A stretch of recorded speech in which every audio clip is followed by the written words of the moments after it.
أعوذ بالله من الشيطان الرجيم بسم الله الرحمن الرحيم اللهم صل على محمد وعلى آل محمد كما صليت ورحمت وباركت على إبراهيم وعلى آل إبراهيم وبارك على محمد وعلى آل محمد كما باركت على إبراهيم وعلى آل إبراهيم إنك حميد مجيد اللهم رب اشرح لي صدري ويسر لي أمري واحلل عقدة من لساني يفقهوا قولي وقل جاء الحق وزهق الباطل إن الباطل كان زهوقا ولنزل من القرآن ما هو شفاء ورحمة بالمؤمنين ولا يزيد الظالمين إلا خسارة.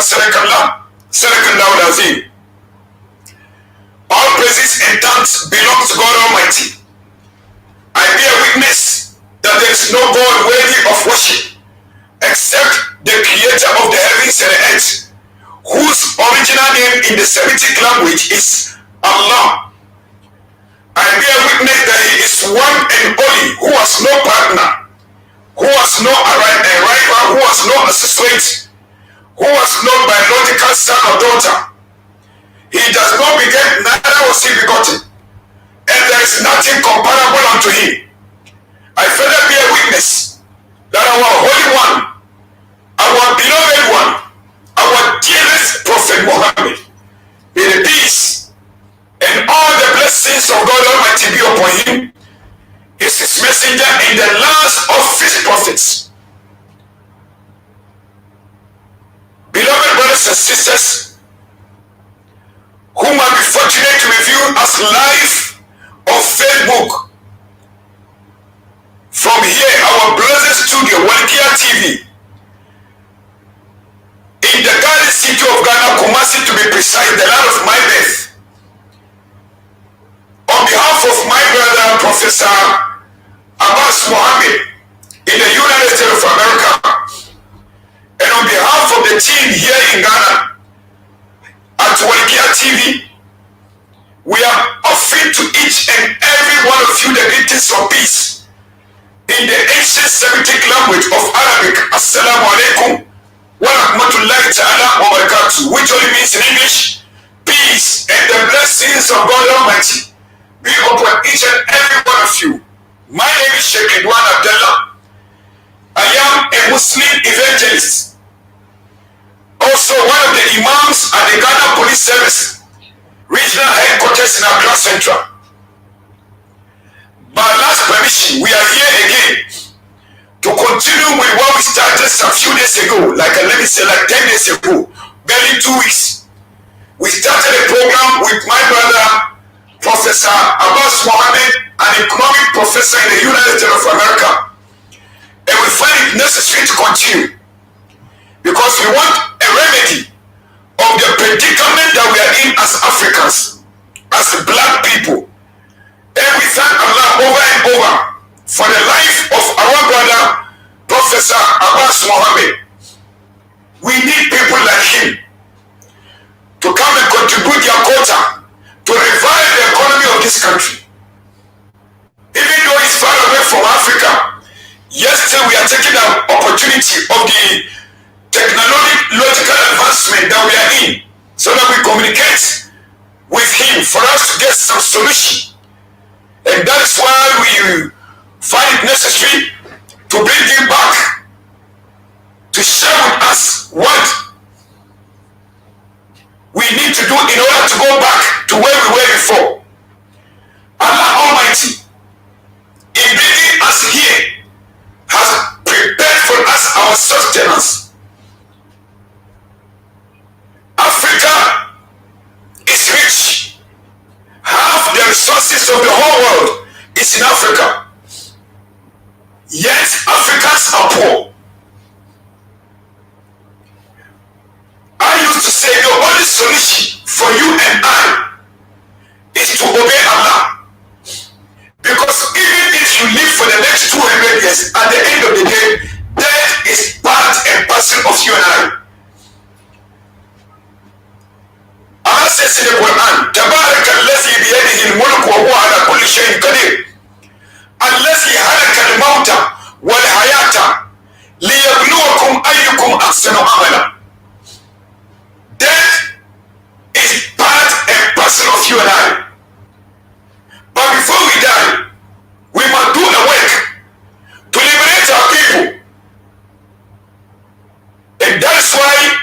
is necessary to bring my brother, Professor Abbass, on board in order to help us with some ideas, not for you and I, but for the whole nation. These are the type of people we need in this country to manage the affairs of our country. Because democracy is a two-edged sword. We still can use the same democracy to revive our economy. But those who are well-versed in that field. I remember one of the sayings of Jesus Christ. He said, blessed are the poor. How is the poor blessed? When you wake up in the morning, there's no money to pay the bills. There's no money to support your children. How are you blessed? Blessed are the poor, because Jesus came for the poor, for the despised and the rejected, whom the rich has taken advantage of. This is the predicament we are in. We have gone through a lot.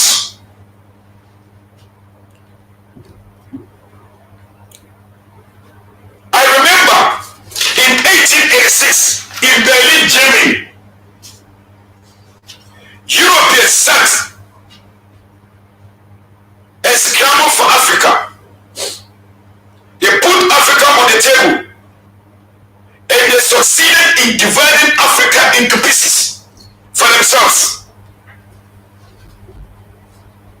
So we went through 400 years of slave trade, transatlantic slave trade, the most horrible event in the history of the last 6,000 years. We are the victims. Simply because we are blacks. We are deemed as inferior. Inferiority complex is one of the problems in this world today. But in the eyes of Allah, He doesn't care about the color of your skin. Anyone who thinks he's better than his fellow human being has the same mind with the devil. Because he was the one who refused to bow down to Adam after Allah Almighty commanded him. He said, I'm not going to bow down because I'm better than him. You created me from light and you created him from black man. What have they been telling us all these years? What are their basis for putting us into slavery for 400 years? One of the reggae musicians said, until the philosophy which one is superior to the other is finally and permanently discredited and abandoned, until there is no longer first class and second class citizen of any nation, until the basic human right is equally guaranteed for all, until the color of a man's skin is of no more significant than the color of his eyes. Allah says in the Quran, Ya ayyuhan nas inna khalaqnakum min dhakar wal unsa wa ja'alnakum shu'uban wa qaba'ila lita'arafu inna akramakum inda Allah. Now God is talking. He said, Atkakum, I God created you male and female for you to multiply. And we created you from nations and tribes for you to know one another. But the best of you is the one with taqwa, with faith, one who knows his duty towards Allah. I am a Muslim. My ideological persuasion is Al-Islam. Beautiful brothers and sisters, the condition that we are in is not natural, it's artificial. After transatlantic slave trade, we were told that we were emancipated. Brothers, forgive me, I almost lost my voice. So I'll speak briefly, then my brother will come in. He will do more of the talking. Emancipation is a Latin word. The proper pronunciation is emancipar, meaning going out of one's hands, but still under his control. Africa, we are not free. We are still under the control of the new slave maker, the International Monetary Fund, the World Bank, and the Federal Reserve. There is a man called Rothschild.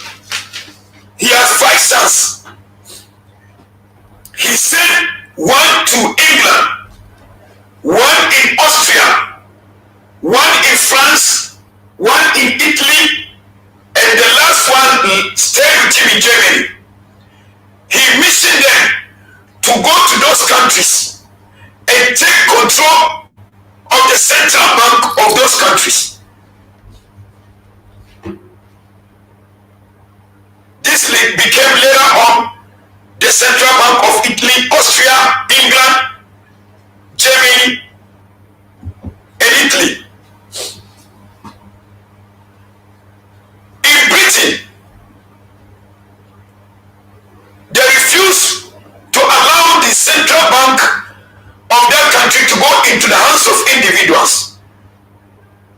When they made a mistake and allowed one of the 5 sons of Rothschild to take control of the central bank of England, their economy collapsed. So America was built with that intention, not to allow the central bank of America into the hands of individuals. It was Congress who have the right to print the money. During the time of Woodrow Wilson, 1913, December, they were ready to go for Christmas holidays. They came back in 1914.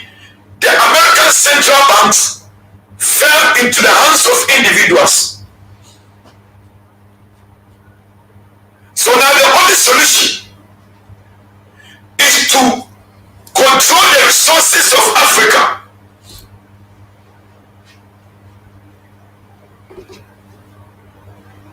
And the only way they can do this is to use the International Monetary Fund. These people are designed to give you money with interest. Tell you how to spend the money in order to take down your economy. They continue giving you money, and the first conditionality is to devalue your currency.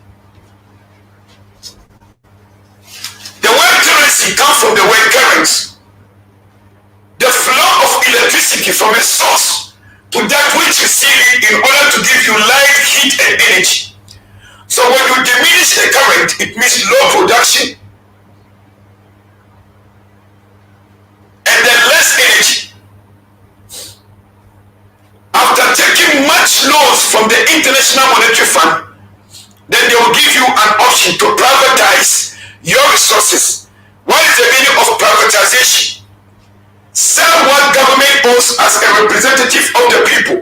So therefore your gold mines, remember Ghana is the second leading producers of gold apart from South Africa. Your gold mines today does not belong to us. It used to be Ashanti gold, but now it's Anglo gold. So if your currency is weak and the dollar is high, and you privatize what government owns as a representative of the people, at the end of the year, who will take the greater share? Those whose money is valuable. Your city is weak because of the loans that you collect. Now since independence, what has changed? What has changed? It keeps on getting worse every day. The only thing that changes are our leaders. But the condition of the poor man has never changed. We are still in the worst condition of our lives. So the only option is to leave this country. Sometimes risk our life to pass through the desert. I was a victim. I went through the desert to North Africa. My intention was to use that rough adventure to go to Europe. But when I saw what was going on, I became an advocate telling people to stop using that route. It's dangerous. The ship that went before us, 90% of those who used that ship subsided in the sea. So what do we do now? What is the option? My beloved brothers and sisters, like I told you, my brother will do much of the talking because we want to hear from him. He is the type of people that we need in this country. So our president, I believe by now your agents will listen to Wakia TV because we have a brother. If he's given the opportunity to manage the economy of this country, at least will do better than we are doing today. This is a brother who has a lot to offer, not only Ghana but the whole of Africa. He is a professor of economics in the United States of America. So, beautiful brothers and sisters, I beg you to pay attention for what the brother has for us. The earlier you listen to him, the better for you. It is God gift to us. This is not from any continent, it's from us. He's our child, he's our brother. Allah prepared him for us. So I beg you, those who are listening to me this evening, please, I want you to pay attention and listen to him attentively.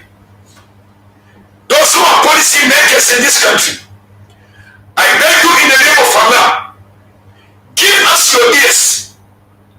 We have an extraordinary brother who is well versed in economics, who has a solution towards our predicament. So without mind you, I introduce my brother, Professor Abbass Mohammed. Assalamu alaikum wa rahmatullahi ta'ala wa barakatuh, Prof. Wa alaikum assalam wa barakatuh. Thank you for having me. It's always a pleasure to be on this platform to actually speak to Ghanaians, like I mentioned the last time. Myself, I'm a Ghanaian. I grew up in Ghana. I experienced what the situation is in the first hand, and had the opportunity to see something else. England, US, opportunities there to see what good looks like. So when I sit down here and I speak to friends who are here, we seem to not kind of figure it out. Why are we still in the condition that we find ourselves? And I'm glad we can have a conversation where we begin to talk about this, because we've had independence since 1957, precisely about 73 years. That's right. And we've gone through several governments and systems. And then we ended up with the democracy that we have here in 1992, which gives us about 32 years of this system that we practice in. So if, as a community, we have 73 years of independence, 32 years of democracy, and we still facing challenges that's even worse than what I experienced some 20 years ago, then we have no choice but to begin having a conversation.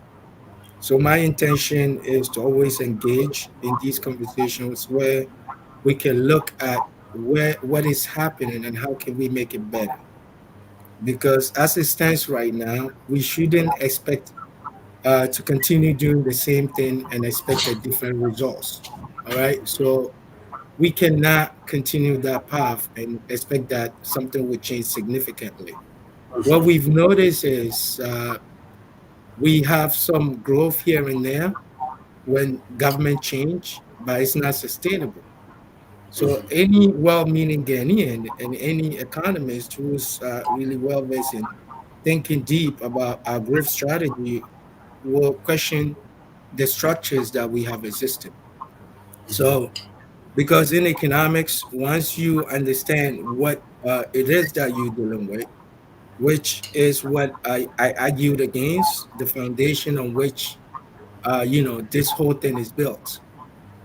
It was built on scarcity, and I disagree with that mindset, because I want Ghanaians to think that we have enough of resources that if we manage it well, we can do better, and that we can be hopeful that we can figure this out. So if we can take that notion out of the equation where we feel that it's not the lack of resources that's making us poor or inadequate, but the fact is that we haven't figured out how to harness the resources that we have.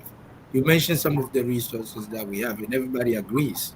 that we have a lot of resources that if we manage it well, it will go around. The question is, how do we do it?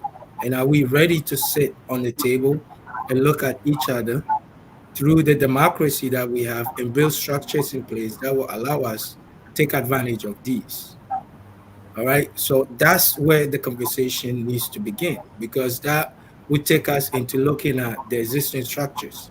When 92 Constitution was put in place, it was 32 years ago, and it was the first step. And I think it's time for us to really look into what the Constitution allows. I'm not a legal expert, so I'm not going to go too much into the legalities of what can be done. But what I'm saying from economics point of view is, I think certain structures need to be relooked at. If we have to go through the Constitution and get it done, then we must do that because as it exists right now, and the experiences I've seen here participating in our economics and the fact that our public finance and public programs is actually in the hands of people. Some of us were actually invited in a board to participate in discussions about what is coming into my county. So they took data from property owners and they look at your background and invite you to come and sit at the table so we can figure out what we want in our county. So that to me is serious public finance. So why can we not have a system like that where it's not the central government, it's not the government in power who dictates who runs your communities. All right. So if it's going to be a regional minister, why is everything in the hands of the government? So there's too much power, in my estimation, that's messing up things because that same power, that same constitution allows the government to totally control our finances, which to me leads to the issue of what we have, which is corruption. So until we begin having a conversation around the institutions that we have, then we cannot figure it out. So if we can't look at the system as it exists today and move towards the people participating in their own development, i.e., we choose representatives that lead us, at least at the local level, not the government from the top telling us who runs, our communities, the mayor, the DCEs should be locally voted into places to make decisions, and those who come to discuss those issues in those districts should be people that belong to the district. And guess what? We're not paid per diems like you guys get paid when we sit on issues to discuss about what we need in our communities over here. So that system of money running through from the government and excessive control in the hands of government is what's messing up things because that breeds corruption. So what, like I said, if we can't take the three steps approach that I'm suggesting, the fact that we feel that we adequate, we can manage our own resources, and number two, we can look at democracy and see what needs to be changed because we have room to amend certain things. The absolute control and power that we have under this democracy is equivalent to dictatorship That's right. because there's no difference between what we practicing right now and what a dictator is because you take the power absolutely and give it to the government in power and he runs up everything 100%. Even our judiciary is getting compromised. So these are the issues that we have to look at each other and be like, where did we go wrong? Because that's not here. You see what is happening with somebody who has been a president having to be pulled to courts in the United States. That's because the judiciary is not absolutely controlled by the government in power. The systems, we can mimic that. If that is what we want to do, then we have to learn it the right way.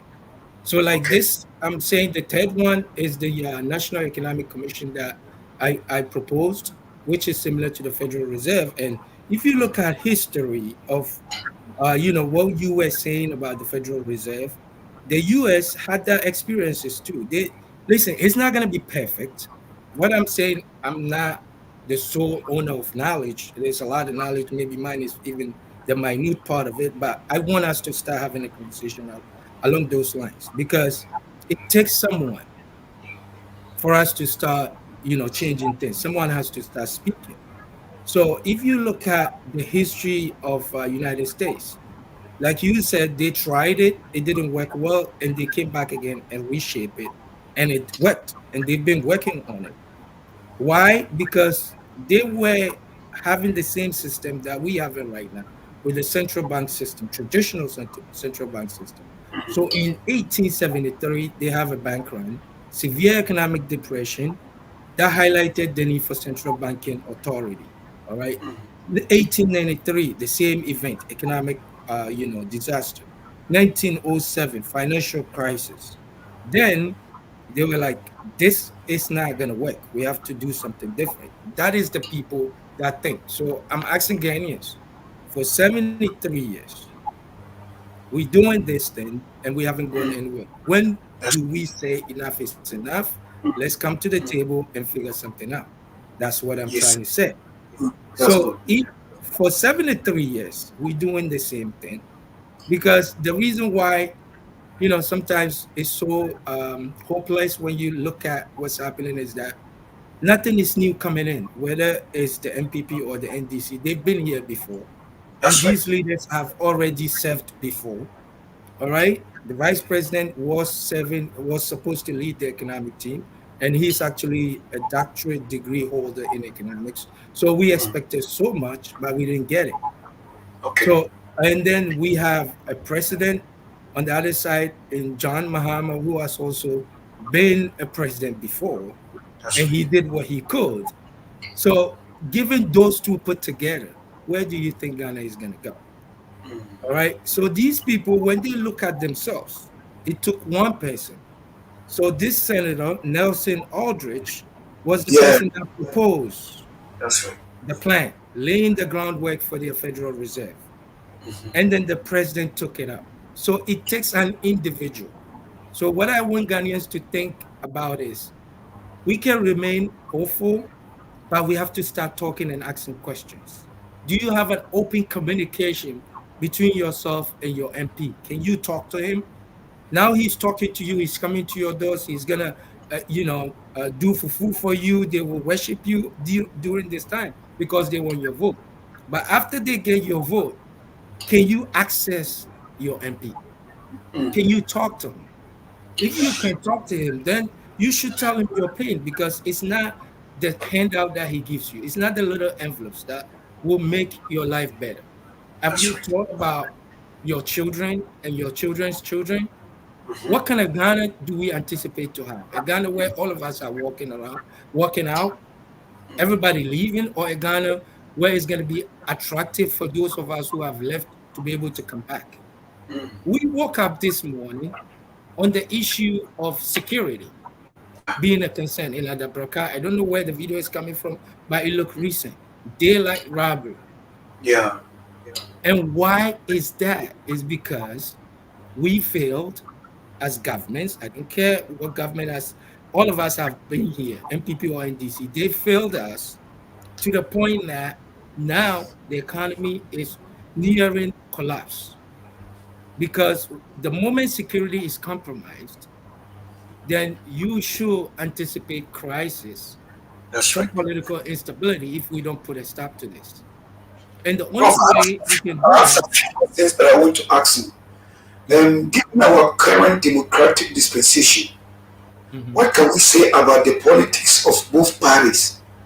Do they have what it takes to get us out of this mess? What's your suggestion? What's the first thing you think we must do if we want to, if we mean serious business?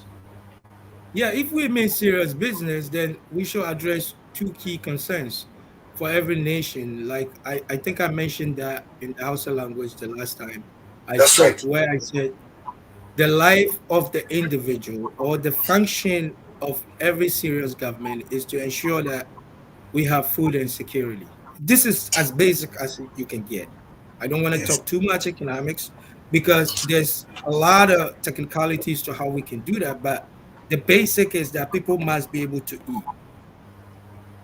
And when people eat, then your job, which is the second one to provide security, is easy. All right. So if I look at the two parties, I've read and I continue to read the policies that has been proposed from Baumia. and that of John Mahama. It's interesting because I feel like if we combine the two, we can get somewhere. But immediately, what I anticipate to see is that the first 100 days of anyone's administration should be to address the issue of food insecurity that we have, and then the actual security. Food insecurity in the sense that people must be able to feed themselves. Now we have inflation about 23%. And then when we took the money, they asking us to not subsidize agriculture, which is the issue with the IMF and World Bank. We're not in charge of our own affairs. Somebody's sitting somewhere in the United States telling us what to do and what not to do. So what kind of country is that where we're not in charge of our own affairs and we That's right. cannot solve our own problems? Yet when these things happen, when COVID happened in the United States, we had handouts. Every single person had some handout, money that came to them. And yet, when ours happened, the money was supposed to do the same, but it never came. And still, we're dealing with inflation of about 23 to 25%. So, the first thing any of these governments will do is to address that issue of food. Can we have a system in place where people will be able to, lay their hands on 3 square meals? Then we talk about security, gun control. Gun control is out of hands in Ghana. If you look at that video I just watched a couple of minutes ago in the Braka where, daylight shooting robbery is happening, and it's crazy. It's scary for you to watch that. How are you going to attract investors? Because these videos is on social media. If I'm a business person and I want to take my investment to Ghana, this will deter me because I That's don't want to put my resources only to turn around for somebody to come and take it away in a daylight and nothing can be done because our system on the ground is not built enough to track these guys. So these are the issues, fundamental issues we have to address. But these two parties have interesting proposals. When you look at Mahama is attempting to solve the agricultural, food insecurity that we have. And then you have Bahomia is also approaching it with digitalization and solutions that is towards the long term. I look at it as long term. But immediately you can see that we need something right now in the first 100 days. And that is where the focus needs to be. But the yeah, thing is, whoever wins the election, would he be able to look into the other side and say, okay, I like this, I'm going to bring it in? And that's why we need the solution that I'm talking about. If we have an independent economic team that manages our affairs, including the management of the money, then we don't have anything to worry about because we know for sure that these guys are not politically aligned and they're not there to serve any political party. They're there to serve the Ghanaian needs. And that's where I want us to focus. yeah, Mr. Prof. I think, in my view, I don't know if I'm right or wrong. We have to take a radical approach. The last time I made a point that if you consider the Jewish people Mm, were compensated during the Holocaust. yes. And the greatest Holocaust was the transatlantic slave trade, where we lost not 6 million, 120 million. And right now, Africa owes, we are in debt, $550 billion.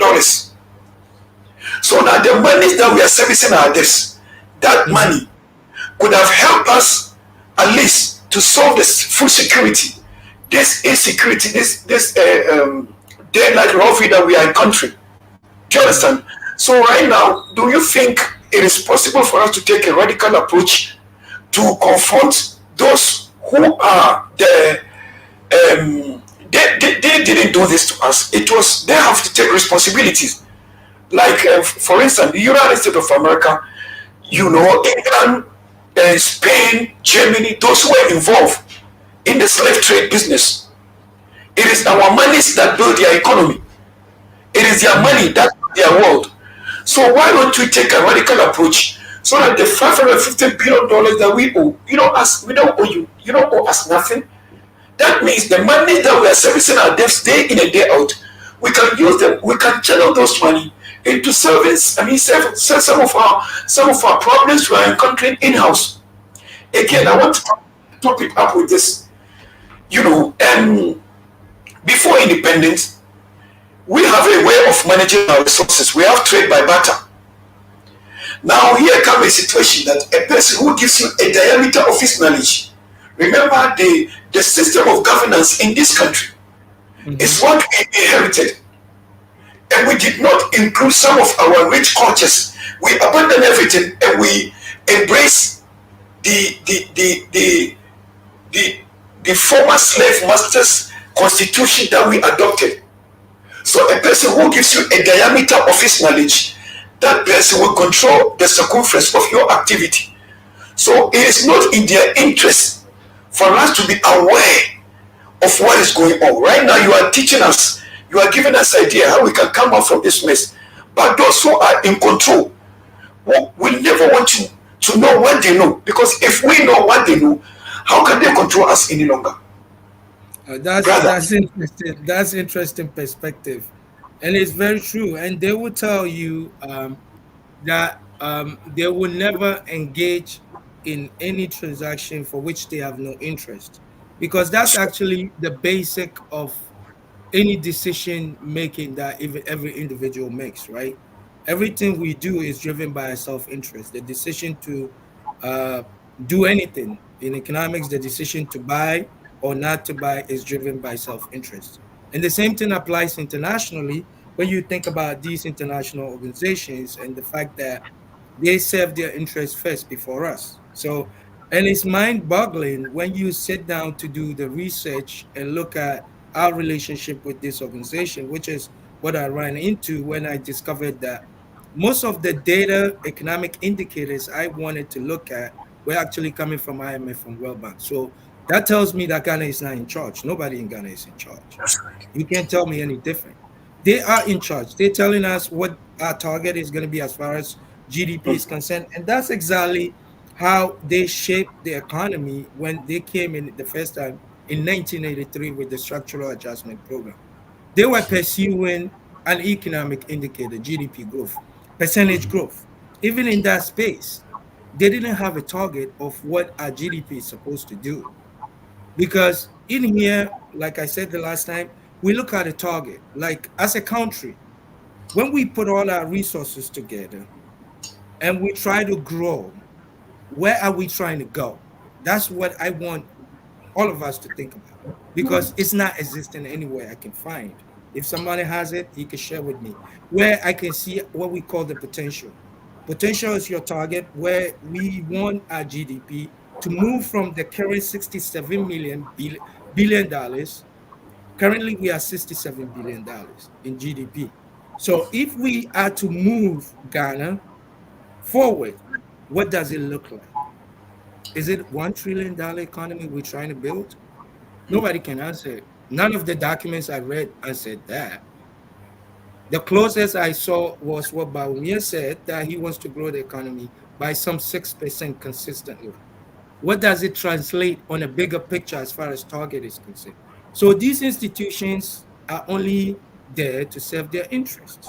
What did they do? They pull out subsidies on agriculture under the structural adjustment program.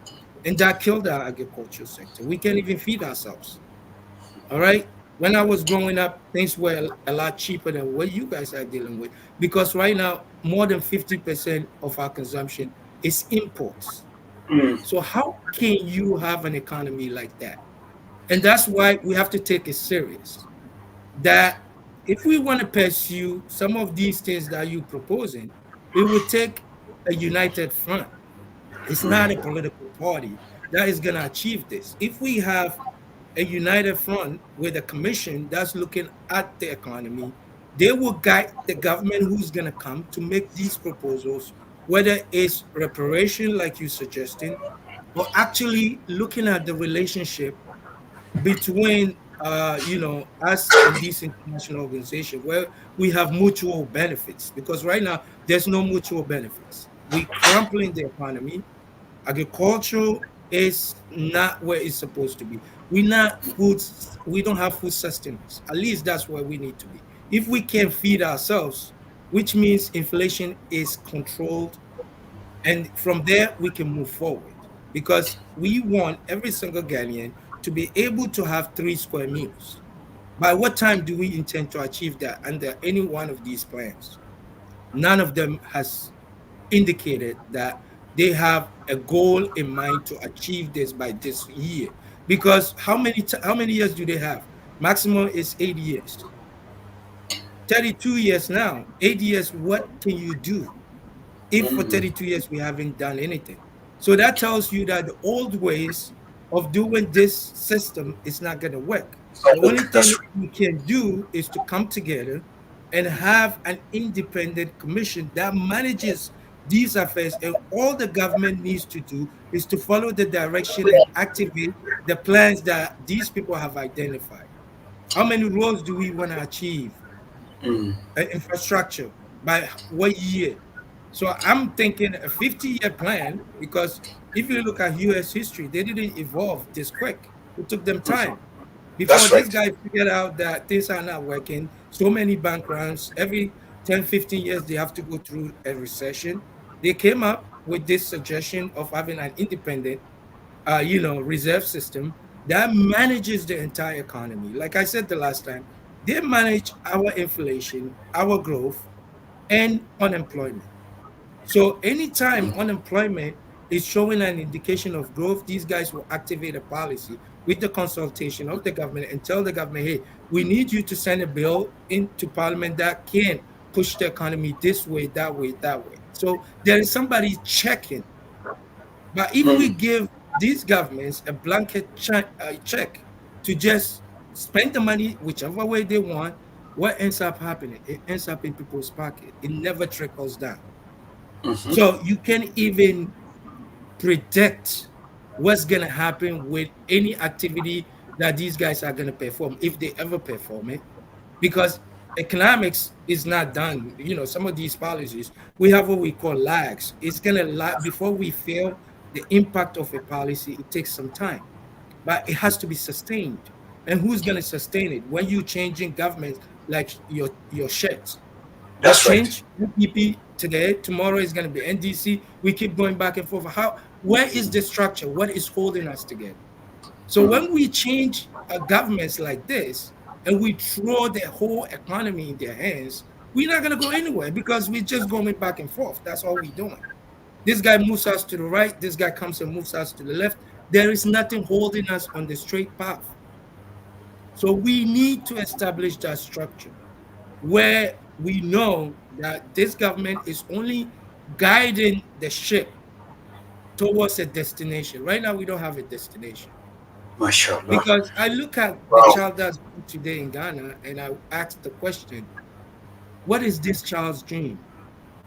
Is his dream to live in Ghana for 50 years, or his dream is to become to leave Ghana if things doesn't work out, if he doesn't go into politics, because that's all we have left, right? So that's the only way, and that shouldn't be the only way. We have to be able to have an economy that you can dream and pursue your dream and achieve what you turn out to achieve. All right, because You made, things you are made, you working. made a valid point that I want you to ponder over it a little bit. You made mention earlier on about the resources. You Mhm, know, in the Western world, their industries cannot work without the resources of Africa. mhm.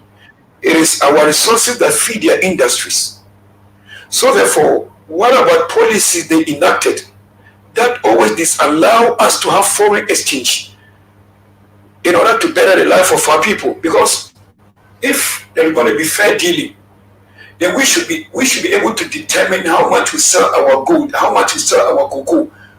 But they don't allow us to determine the price. They give us the price because they know that if we don't sell it, even at the lower price, what are we going to do with it? Yeah, so it's a question of demand. Exactly. It's a So question what of about demand and supply, right? exactly, So if exactly. you're producing raw material, if you're producing primary goods, right, Yes. you don't add value to the products. So by the dictation of demand and supply, which is what these guys thrive on, they thrive on Yes. capitalism. Capitalism is allowing the market to dictate the price.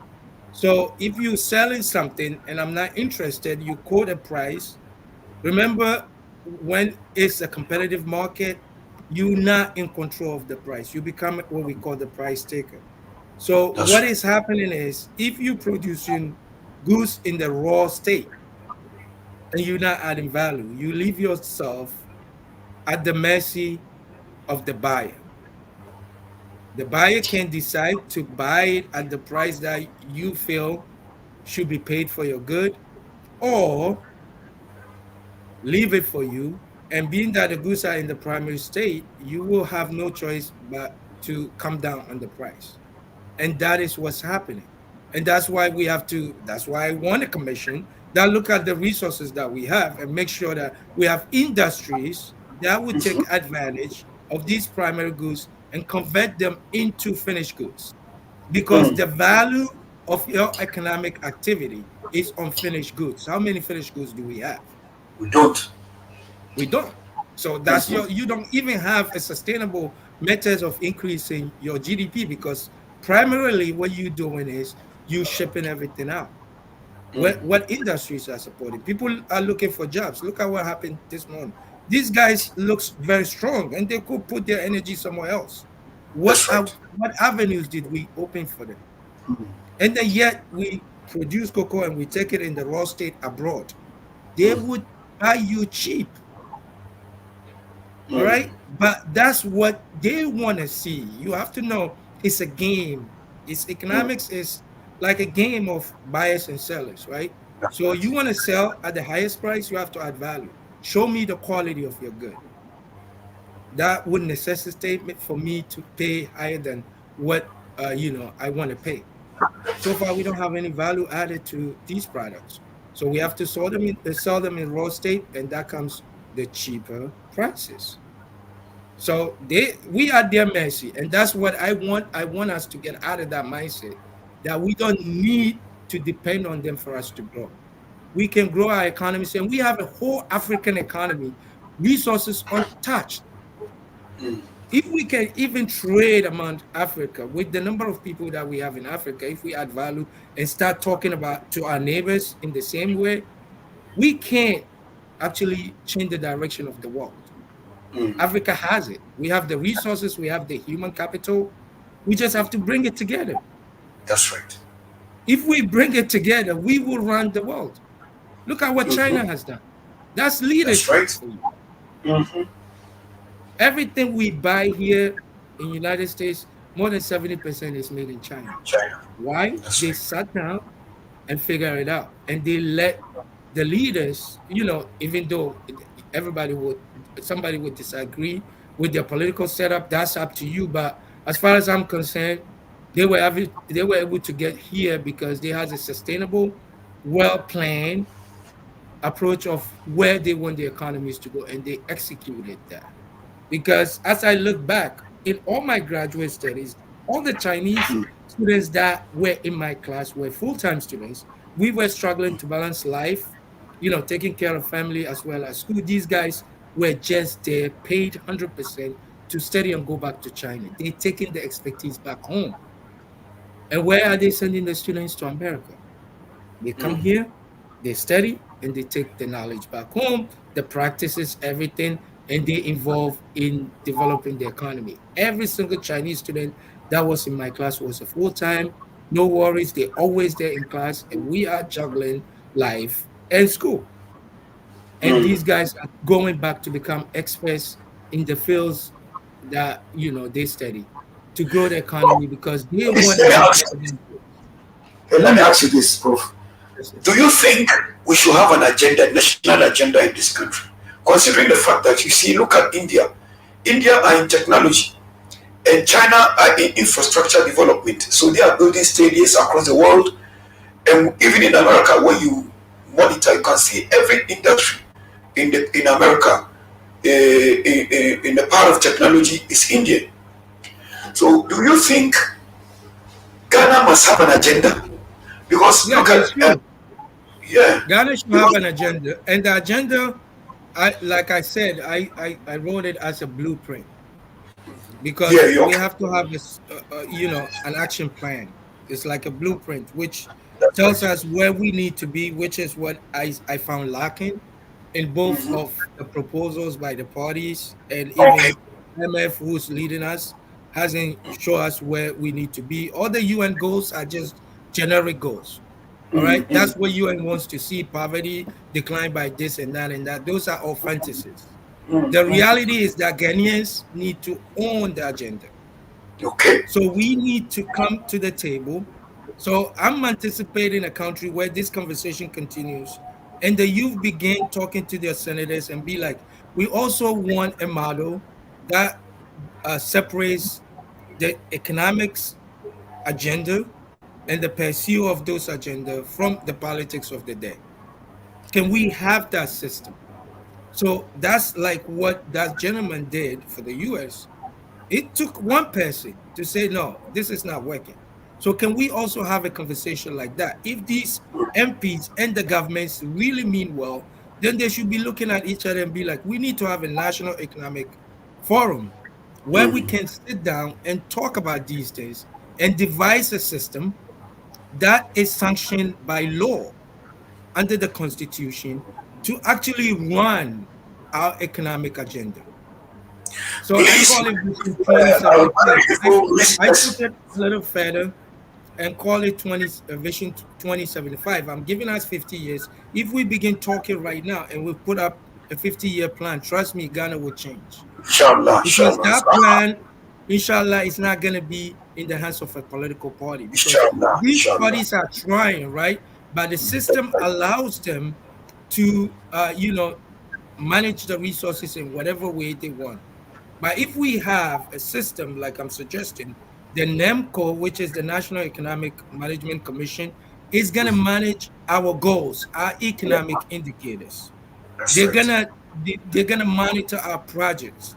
The money that's gonna be given for projects is gonna be monitored to the person who gets the contract, and then we can see whether you've done it or not. If the contracts are not done, this commission should have the authority to prosecute any individual who takes a government money to do a contract and doesn't issue the contract. So, do we have a system like that? No. So, we need to have a serious conversation as Ghanaians, where we look at Mashallah. each other and put the Those, party politics, the everything that divides us, the tribalism, anything that divides. Let's talk, because I'm looking at the child born today. Is his vision to travel, or his vision is to grow in Ghana? Right now, wow, everybody wants to leave the country. It's that's either right. you go into politics or you go In the you country. leave the country. Why should it be like that? Please, those who are watching us on Facebook across the world, we are appealing to you to at least send these messages, share it so that it gets to the policymakers. You will never get this anywhere except on Walkia TV. And I believe we've made your day. This rich conversation we've had with our brother, Professor Abbass, the United States of America, the professor of economics, he has given us ideas free of charge. Free. But the most important thing is share this program, let it reach the policymakers. This is exactly what we need in this country. I want to dedicate the rest of the minutes, at least we have some 5 to 6 minutes, to go into the local dialects, because some of our people don't understand the English language. I would like to appeal, if possible, Professor, before we hand up this program. You made mention, by this time I wanted to talk in the Hausa dialect. You made mention of unemployment. So now I want to find out from you, this policy of the International Monetary Fund, the conditionality that they are imposing on us has to create unemployment. Because the devaluation of currency, meaning you have to reduce your workers. This is what they do all the time. They minimize the number of workers to have less motion, less production, so that we continue to depend on them. Right now, if you go to our markets, everything we see is foreign. So if possible, I wanted to address the issue I mean, this issue in the Hausa language to benefit our people who don't understand the English language. So that the people, those who are listening to us will know, yeah, really, you are our son. You are not from the United States or England. No, you are our son from this very community, and we are proud of you. We thank Allah for your life. So please, I wanted to speak in the Hausa dialect, and in brief, give us a little advice of how we can depend on ourselves, how we can come out of this mess in the Hausa language. So jama'a da Allah ku yi haƙuri, wannan lokacin ya mana kaɗan gaskiya, don wa'annan maganganun da muke ji daga Professor Abbass, wallahi tallahi abin da zai dame ni shine wa'annan 'yan siyasan ba za su ji wannan maganan ba, amma yadda za ku yi duka ku iya ku tura mu mutanen da kuka san sun sani har su ji. Muna bukatan awoyi, wannan program din ba mu kare ba, za mu ci gaba da yi, saboda muna kudi da Allah mutuka da ya ɗauko mana ɗaya daga cikinmu ya ba shi ilimi wanda za mu amfani da shi, ba wa kuɗi muka ba shi ba. Akwai ababa da yake yi da ya bar su saboda keshin ƙasa, ya bar su ya zo mana wannan interview din.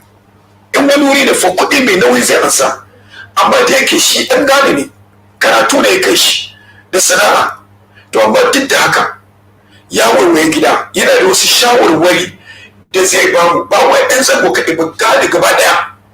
Kuma wallahi ba ma gane ba, wannan shawarar kamata a ce wato 'yan siyasar Najeriya su saurara su ji ainihin maslahan da ya kamata su bi, har talaka ce alhamdulillah.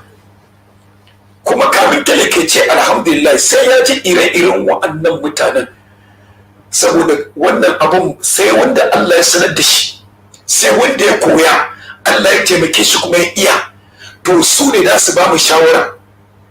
Idan kana neman in kana neman wani ya gyara ba kwamfuta ɗinka, ba za ka ɗauko shoemaker ba, za ka ɗauko computer expert. Kuma kana neman maslaha na tattalin arzikin kasarka, sai ka nemi ire-iren su Professor Abbass, don fiɗin shi ne. Kuma muna ma Allah godiya, muna roƙarsa kuma ya ja zamanin wannan ba Allah. Ubangiji Allah muke roƙo ya bari 'yan siyasa su waiwayi ƙasar Amerika, su kalli irin wa'annan mutane, su jawo su ba su minista. Idan suka mana wannan, to sun taimaka mana, ma sun taimaka wa kansu. Don wa'anda ma aka ba su makaman ministoci ba su da ilimi rabi ma irin nashi.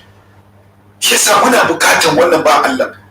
Wannan shi yasa ne ce ba zai yi magana da yawa ba, zan ba shi yawan lokaci shi yayi, saboda muna bukatan maganganun shi ne, yana da tsadar gaske. Don Allah jama'a, dan mintoci kaɗan da muka sauran nan, ku yi haƙuri ku saurare mu, zai yi magana cikin Hausa a takaice wani maslaha 'yan siyasa su kamata su ɗauko saboda rayuwar ɗan talaka shi mai sauki. Dan yanzu haka ka duba masu kuɗi ba su masa ana wani ba, amma talaka shi ke cewa wayo Allah ya zanyi. Isa Professor Abbass, dan Allah ina son ka ɗauka daga nan kai mana Hausa, saboda iyayenmu da ba su yi boko ba su ma su fahimci ga abin da ke tafiya. Bismillah. Assalamu alaikum wa rahmatullahi wa barakatuhu. Wa alaikum assalam. Da fatan kowa na lafiya. Allah muke magodiya da yau da kuma daman da muka samu na tattaunawa kan tattalin arziki a garin mu Ghana. To mun samu kanmu cikin wani hali da ya kamata mu sake tunanin yadda muke tafiyar da lamuranmu. Don har yanzu dai gashi bayan shekara 73 har yanzu na tunasar da mu da muka karbi 'yancinmu na tafiyar da lamuran kanmu da kanmu, amma ba mu samu wani anya ba da zai kawo mana sauki. Har yanzu cikin zangonninmu ko kuma unguwanninmu gaba daya muna tare da rashin aiki, yara na kare su ba karatu, ba aiki, ga karatu ba aiki, karatu kuma aka ce mun san kai za ka samu aiki. To yanzu shekara 30 kenan da biyu da muka jarraba demokradiyya, shine tsarin shugabanci da muka dandana na NDC da NPP gaba daya. To gashi kuma lokaci ya kai, kuma za a yi sabon election. To shi yanzu wani abu kake ganin zai sake shine question. To shi yasa muke tattaunawa kan mu sake wani tunani dan abinda za mu yi ko abinda zai zo gaban ga mun dandana su bin nan wanda ya ci duka wallahi Allah ya bashi nasara mun dandana su. So abinda za su yi in sun yin ma ba wani abu ne da zai kawo mana abin nan abu daiwa ba ci gaba. So abinda nake so mu fara tunani ne mu ne gwamnati, kai da zaka je ka jefa kuri'a nan kai ne gwamnati, hannunkan nan da zaka sa shi ne fawanka. So in za ka yi tunanin cewa me nike wani dama nike ba wannan abin nan gwamnati ko wannan shugaba, wani dama kenan me zai kawo min shine question. So muka fara tambayan wa'annan question ko kuma ka bashi daman yanzu ya dawo kana iya ma samun dama ka yi magana da shi don da daman mu za mu zabe su ne su kare su je suna sama ka gan shi ma ba kai ka duba shi. To ba shugabancin da ya kamata da yi muna kenan ba. So inda har yanzu irin wannan shugabanci ne to muna da matsala sosai kuwa. So da daman da ya kamata mu samu ne mu sake a tattaunawa da su kan cewa ya za mu yi wani abu ya mana sauki, ba ka bani kudi ba, zo ka gwada min tsarin da kake ganin za ka kai gaba parliamentin nan a jiha zamna kai da zai kawo ya dana ya tashi ya yi su ya kare ya samu aiki ba da kai ka shiga ba, mun ya mu samu wannan. To kan wannan muka yi wanga tattaunawa da cewa muna neman tsarin abin da ake cewa commission da zai saya zaman kansa ba da wani hannun gwamnati ciki ba, shugabancin shi ma ba hannun gwamnati yake ba, da wa'annan su za su tafiyar da lamuranmu da zai kama mana sauki mu duka, ba da duban wani ta kan kabila ba ko ta kan wani abin nan yare ba. To in dai mun mu fara taunawa da su tun yanzu, in sun zon muka fara tattaunawa da su to shi zai kama mana sauki. Amma in dai har yanzu ba mu duba parliamentarian mu ce mai ga matsala na ba kudi nake so ba, ka bar mu tattauna kan hanya. Kuma akwai abin nan economists ga akwai su dewa, akwai doctor, shi vice president mu ma shi doctor ne na cikin wannan tsarin. Amma matsalar ne ba mu zamna shi da kanshi ba pushin shi enough ya yi ma tunani irin wa'annan tunani ba, ya za mu yi mu sake wasu ababa. Don shi old ways of doing things nan bai yi, wannan ya kamata ce mun dawo da rakiyar wannan tsari 32 tun 1992 constitution mu je ko na ba, to ban san yaushe kuke ganin wani abu zai sake ba. Don ba mu son abin ya fi karfin mu. Mun ga abin da ke faruwa kusa da mu, ga Burkina, ga wa'anga irin wa'annan tashin hankali ba irin shi muke so ba. To in dai ba ka son wannan kuma kana son ka zamna gana, to nemi shugaban ka kai da shi ku zamna a fara tattaunawa, a nemi wa'anda suka sani wa'anda za su iya kawo wani tsari daban, kuma an ya gyara. Mu ke da constitution, mu ke da rules nan duka, mu muka sa da kanmu, za mu iya sake shi ta yanda muke so. Amma ba mu jira wani waje kamar IMF nan da World Bank su zo su gyara mana lamarin, bai taba yi. Yan su ba ta mu suke ba, ta kansu suke, mu kuma ya kamata mu ta kanmu. So magana na kadan kenan. So election day yana gaban mu, to ku tambaye su in ya zo na farko me zai yi. Abu biyu ke matsala hanyar abinci da security, insha Allah. Allah sa mu dace. Allah ya saka maka da alkhairi. Ina ɗaukan wani daman nema a babanmu Malam Hamis marigayi da Ustaz Sulman Ali, wannan gaggan malaman nan su suka taimaka ma rayuwarmu, suka koya mana karatu.